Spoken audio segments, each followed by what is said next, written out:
All right, old school NBA fans, self-researched, NBA facts. Got another video for you. As always, thanks to anybody who watches my videos, subscribes to my channel. I really appreciate it. Want to send a special thanks to my man, Isle Sabag. Man, again, I really appreciate it. Thank you so much for your generosity, all your contributions, everything you've done for this channel. Can't thank you enough. Just know that donations are going to good use. We're working on getting graphics and possibly even a little bit of video in here. It's going to be an integration, take a little bit of time.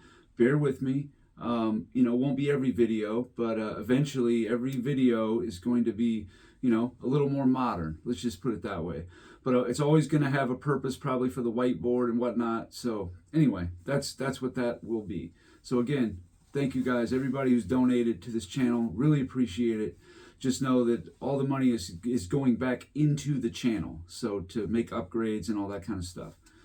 In this video here, I felt compelled to have to do another video, just in a different way, about Michael Jordan in the 80s. Again, I hear multiple people in the comments talking about, bringing up Jordan against Larry Bird, or just overall, why couldn't Jordan win the 80s? I mean, I've done these videos so many times, but this time I'm doing one a little bit different because I don't think this is as common knowledge as all the rest. We all know how good Milwaukee, Boston, and Detroit was in the 80s. We know this.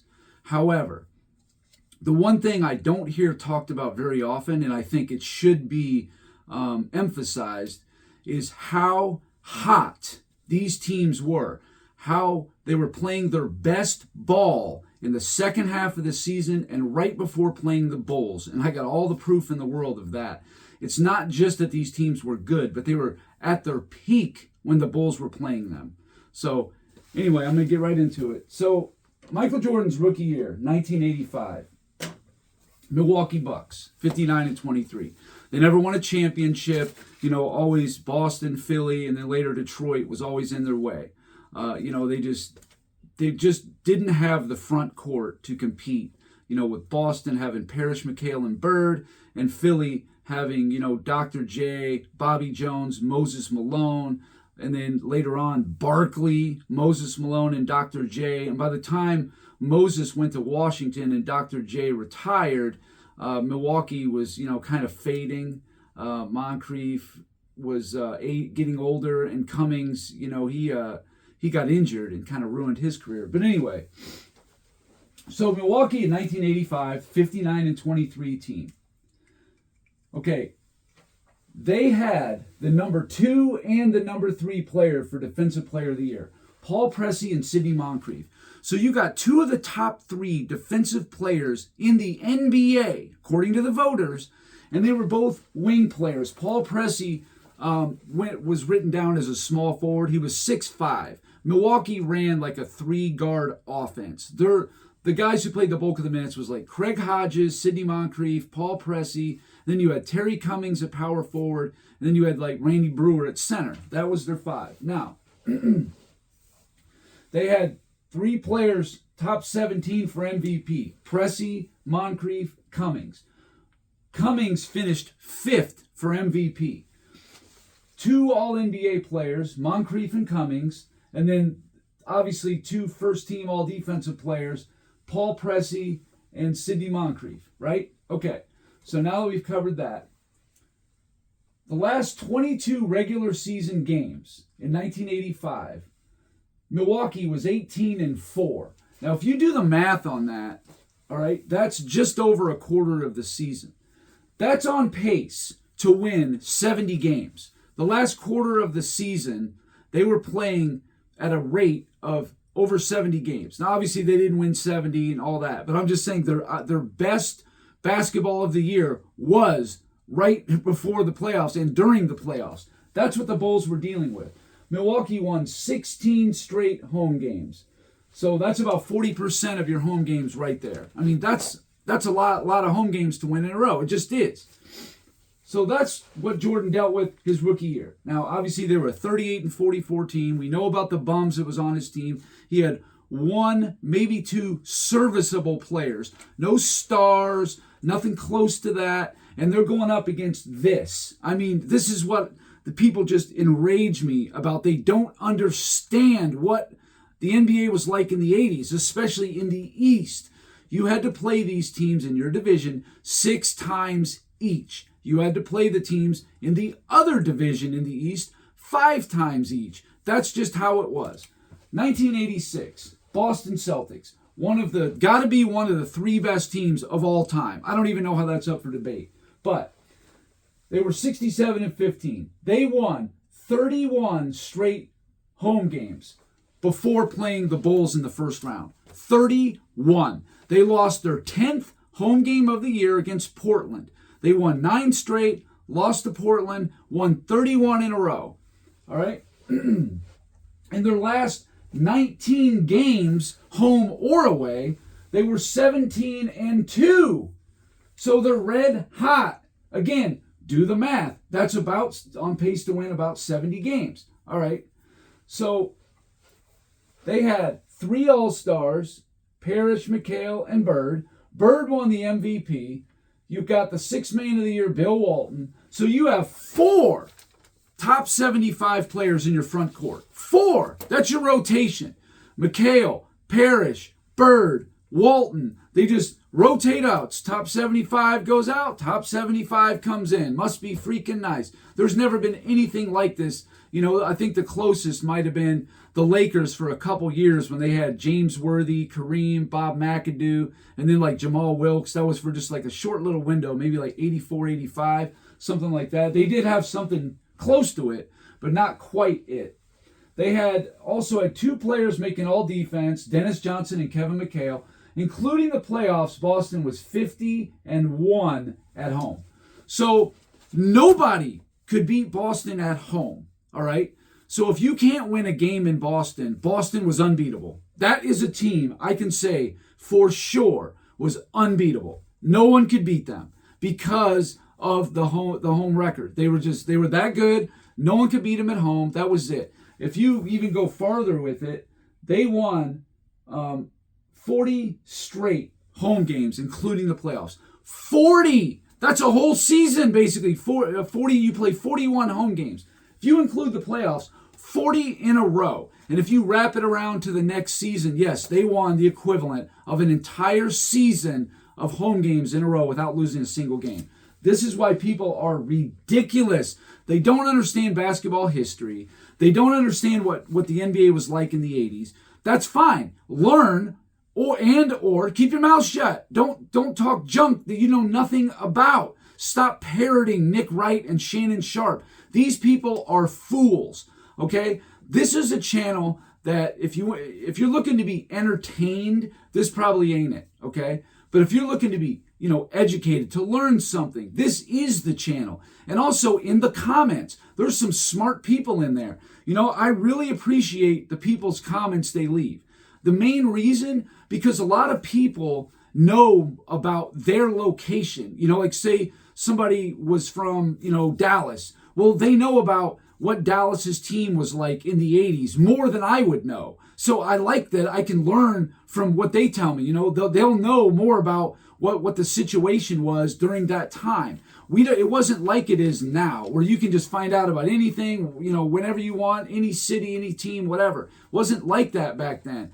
So whenever anybody has any insight to offer about how it was for their team, their favorite team, I listen. I learn from it. So it's like, why don't you guys listen and, shut the hell up, parroting these stupid talking points. We don't even know what you're talking about. You sound like idiots. You sound like uneducated fools. So let me educate you right now. And I say that in the most humble way possible.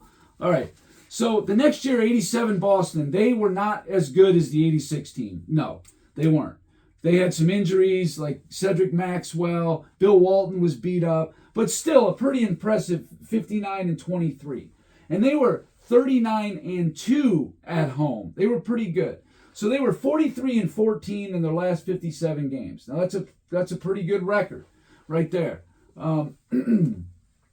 They won 29 straight games at home going into the playoffs again. 29. So in 86 they win 31 straight at home, And then in 87, they win 29 straight at home. So pretty much the same thing. Their last loss at home was against the Lakers on December 26, 1986. The Lakers were the team that won the championship. They were the one team that could actually beat Boston. Even though Detroit did give them a great series in 87, that was the one team that, was better. They were just better than Boston in 87. They were a 65-win team. They were just better. So LA went into Boston and won, one of two teams. They were 39-2 at home. Now, they had two of the top four players in MVP. Half of the top four players in MVP in 1987. McHale and Bird. Okay? And they also had two first-team all-defensive players. So you got two of the top four players in the NBA, period, according to the voters. And then you have two of the top five defensive players. And then also McHale and Bird also made first-team All-NBA. So, again, juggernauts. All these teams are just insane competition for a 7 or an 8 seed to deal with. You guys are just fools. I don't care who it was. You could put in there any of the best individual players you want. Wilt Chamberlain. It just doesn't matter. Shaq. Whoever you want as the best individual player. They would have got destroyed. You think LeBron James would have done it? No, he wouldn't have done anything. Steph Curry, please. You would not have done anything against these teams with what Michael Jordan was working with the supporting cast. All right, 1988 Cleveland. They're a 42-40 team. Okay, whatever, no big deal. The Bulls are the 3 seed. They win 50 games that year. But in their final 13 games overall, Cleveland was 11-2. 11-2 for a team that's basically a 500 team. They're 11-2. They're playing their best ball right at the end. That's how they got into the playoffs. Do the math. Take away 11 wins. That gets you to 31. Take away 2 losses. That's 38. So they were 31-38. If they don't go 11-2 in the final 13 games, they don't even get in the playoffs. So there you go. As a home team, Cleveland won 18 of 21 at home to end the season. That's the last half of the season because that's 21 home games. You play 41. So the last half of the season, they were taking care of business at home, being 18-3. This was no pushover scrub 42-40 team. I will get to and show you examples of what is. Just bear with me. All right. The next round was the Eastern Conference semifinals. The 1988 Detroit Pistons. They were 54-28. The record is actually a little lower than how good of a team they were. Going into the Eastern Conference semifinals against the Bulls, they were 25-3 at home. Again, every one of these teams is just ridiculous at home. That's how it was in those eras because a lot of people didn't have major injuries. I mean, it happened, sure, but nothing like it is now. But people took care, and that's why there wasn't a ton of upsets because you had home court advantage. It was hard to beat a team, because you had to go into their arena and win. And these teams are red hot right at the playoffs, at the beginning of the playoffs. So they were the second half. Detroit was 29-12 in the second half. Now that's on pace to be a 58-win team. So they took some losses earlier in the year. But again, playing their best ball at home. So they beat the Bulls in 5, but they then beat the 4-time East champs, Boston Celtics, in 6 games. Boston is 57-25, just 2 games less than what they were in 87. Still a very, very good team. Detroit beat them in 6 games. That year, Detroit had the number 6 offense. Okay, so obviously this isn't just a defensive team. They were number 2 defense and the number 3 net rated team. Those are all really good ratings for a team that was the 2 seed. Okay, really good. 1989, obviously, the Bulls lost in 5. First round, the Bulls were 47-35. They had the best run of any 5th place team of all time in any division of any year.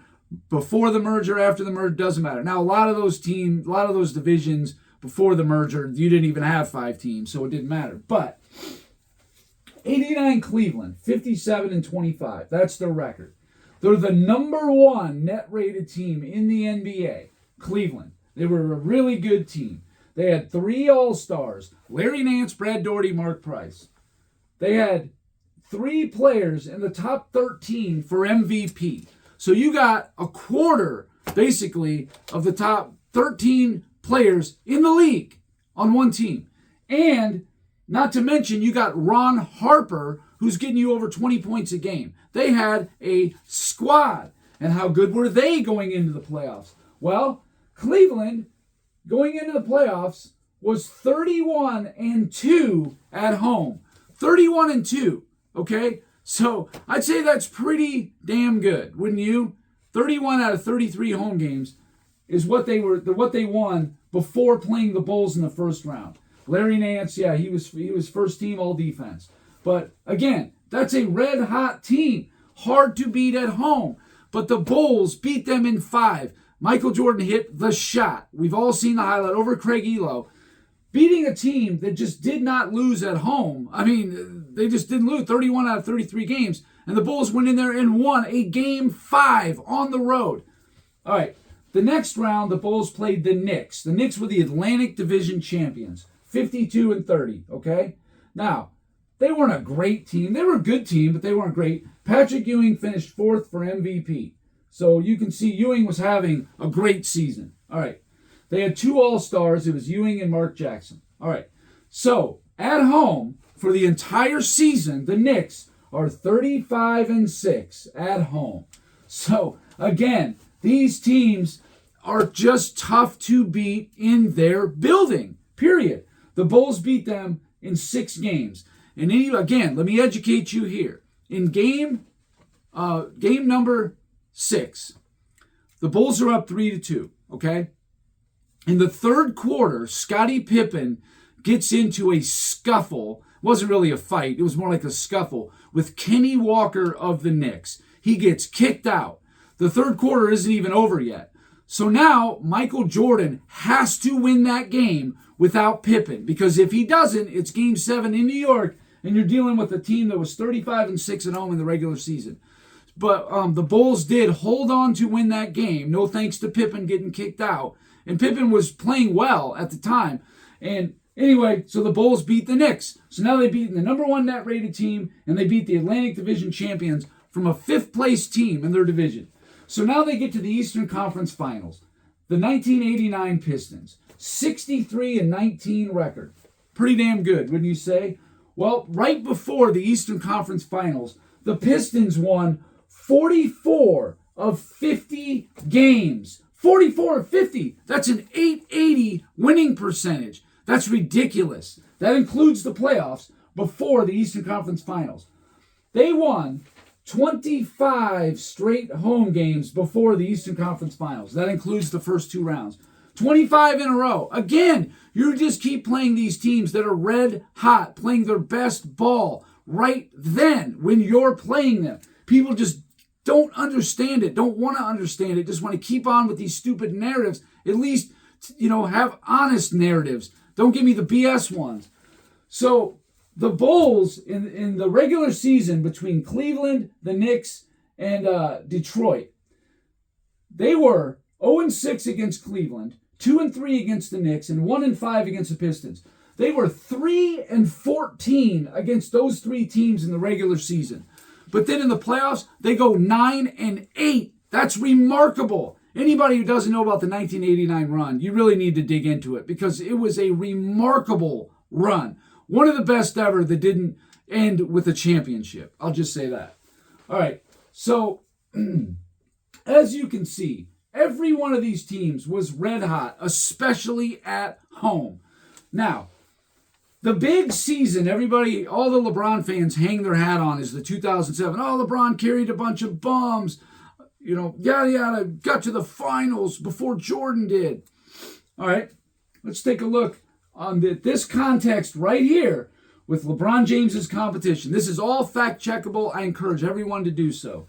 Okay, in the first round, the Cavaliers are playing the Washington Wizards. They're a 41 and 41 team.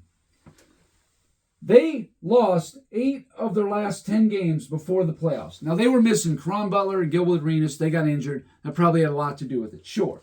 They lost 20 of their last 30 games. They're 10-20 in their last 30.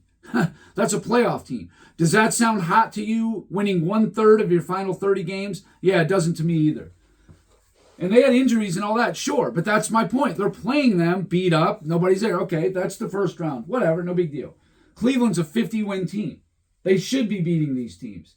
Then they play New Jersey, another 41-41 team. They're much better than Washington because they don't have the injuries. They actually won 10 of their last 15 games. That's pretty good. I want to include this so people don't say, oh, you're just cherry picking. The last half of the season, New Jersey was 21-20. The second half, look it up. So that means in the first half, they were 20-21. So they're basically the same team all the way through. They're a 500 team. That's just what they were. All right. How about Detroit? Detroit was actually playing pretty good. They won 10 of their last 16 games. Now, it's pretty good. And then they won but they only won 7 of their last 12 at home. 7-5 of the last 12 at home. So, meh on that one. But the record did get better the farther you went back. It did get better. So then they get to the finals. They play San Antonio. San Antonio, 58-2014. They won 13 of their last 20 games, which, it's pretty good. That includes the playoffs. And they won 7 of 10 at home before the finals. That includes the playoffs. So they were dropping home games. I want to say, I think Phoenix beat them at home. I don't think Utah did, but in the first round, they definitely got beat a home game there. So San Antonio was beatable, at home even. They were definitely beatable. And then I'm going to leave you with this. Okay. LeBron James's 2 best seasons as far as, wins, 66-16. He did that twice. He played in 2009 the Detroit Pistons in the first round. Detroit Pistons won 6 of their last 18 games. In the second half of the season, they were 15-26. That's who you play in the first round. Does that sound like a lot? I don't think it does to me either. All right, how about Atlanta in the semifinals? Atlanta in their last 20 games of the season, including the playoffs, was 10-10. And then if you go back all the way and you just look at the second half of the season, Atlanta was 22-19. Barely over 500 for the second half of the season. Again, that's your first 2 rounds in 09 who you're playing. Okay. 2013 in the first round, Miami played Milwaukee. Milwaukee was 6-14 in their last 20 games of the regular season. 6-14. That's a 300 winning percentage. Garbage. In the second half of the year, they were 16-25. That's not good. That's who you're playing in the first round. I mean, just abysmal competition who was ice cold. Now, Michael Jordan's best 2 seasons also as far as wins, 96 and 97. In 1996, they played Miami. Miami was 42-40. However, they had acquired Tim Hardaway in the middle of the year. Miami was 12-8 in the final 20 games of the year, and in the second half of the season, they were 24-17. That's not exactly terrible for a team that's 42-40. Not at all. So the Bulls obviously played a much tougher team than what LeBron James did in his 2 best seasons ever. And then in 97 against Washington, they were a 44-38 team. Okay, a few games over 500. They were 15-5 in their last 20 games, playing their best ball of the year, no doubt about it. 15-5. That's what you would see from, like the Spurs, stuff like that. I mean, the Spurs won 13 of their last 20. And anyway, the 97 Washington Bullets, 15 of their last 20 games going into playing the Bulls. In the second half of the season, they were 24-17. So that's pretty good. That's on pace to win 48 games, better than what their record was.